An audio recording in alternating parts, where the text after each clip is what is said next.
Il nous est proposé de vivre à un niveau supérieur et pas pour autant avec une intensité moindre. La vie augmente quand elle est donnée et elle s'affaiblit dans l'isolement et l'aisance. De fait, ceux qui tirent le plus de profit de la vie sont ceux qui mettent la sécurité de côté et se passionnent pour la mission de communiquer la vie aux autres. Quand l'Église appelle à l'engagement évangélisateur, elle ne fait rien d'autre que d'indiquer aux chrétiens le vrai dynamisme de la réalisation personnelle. Nous découvrons ainsi une autre loi profonde de la réalité, que la vie s'obtient et se mûrit dans la mesure où elle est livrée pour donner la vie aux autres. C'est cela finalement la mission. Par conséquent, un évangélisateur ne devrait pas avoir constamment une tête d'enterrement. Retrouvons et augmentons la ferveur, la douce et réconfortante joie d'évangéliser, même lorsque c'est dans les larmes qu'il faut semer. Que le monde de notre temps qui cherche, tantôt dans l'angoisse, tantôt dans l'espérance, puisse recevoir la bonne nouvelle, non d'évangélisateurs tristes et découragés, impatients ou anxieux, mais de ministres de l'Évangile dont la vie rayonne de ferveur, qui ont les premiers reçu en eux la joie de Christ. Une annonce renouvelée donne aux croyants même à ceux qui sont tièdes ou qui ne pratiquent pas une nouvelle joie dans la foi, et une fécondité évangélisatrice.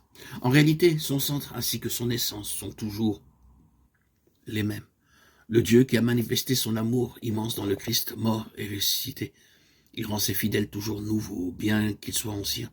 Ils renouvellent leur force, ils déploient leurs ailes comme des aigles, ils courent sans s'épuiser. Ils marchent sans se fatiguer. Isaïe 40, 31.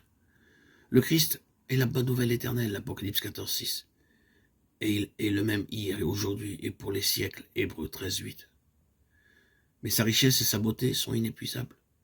Il est toujours jeune et source constante de nouveautés. L'Église ne cesse pas de s'émerveiller de l'abîme de la richesse, de la sagesse et de la science de Dieu. Romains 11, 33. Saint Jean de la Croix disait « Cette épaisseur de sagesse et de science de Dieu est si profonde et immense que bien que l'âme en connaisse quelque chose, elle peut pénétrer toujours plus en elle. » Ou encore, comme l'affirmait saint Irénée, dans sa venue, le Christ a porté avec lui toute nouveauté. Il peut toujours, avec sa nouveauté, renouveler notre vie et notre communauté. Et même si la proposition chrétienne traverse des époques d'obscurité et de faiblesse ecclésiale, elle ne vieillit jamais. Jésus-Christ peut aussi rompre les schémas ennuyeux dans lesquels nous prétendons l'enfermer, et il nous surprend avec sa constante créativité divine.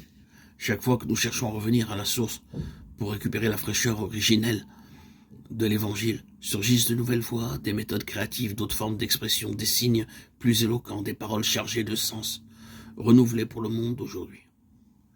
En réalité, toute action évangélisatrice authentique est toujours nouvelle.